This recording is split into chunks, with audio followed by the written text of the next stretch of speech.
যুবকরাই হচ্ছে ইসলামের সম্পদ। ইসলামের সম্পদকে তরুণ আর যুবকেরা, তোমাদের অবদান ইসলামে সব চাইতে বেশি।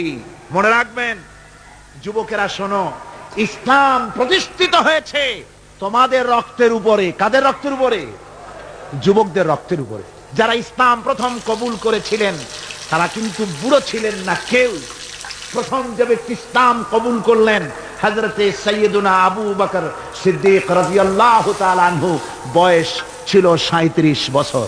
37 বছর বয়সে দাঁত টাত পড়িয়া খুনখুনা বুড়া হয়ে গেছিল নাকি?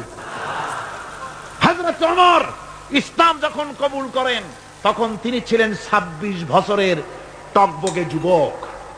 যৌবনের রক্ত পা এবং মাথা পর্যন্ত শিরায় উপশিরায় ধাবমান এই যুবক হযরত ওমর 26 বছর বয়সের সময় ইসলাম কবুল করেন।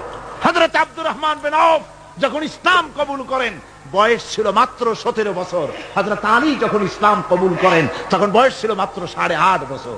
তোমাদের মতো তরুণেরা, যুবকেরাই সর্বপ্রথম কলেমার পতাকা ধারণ করে রাসূলকে সাহায্য করেছিল। সুবহানাল্লাহ।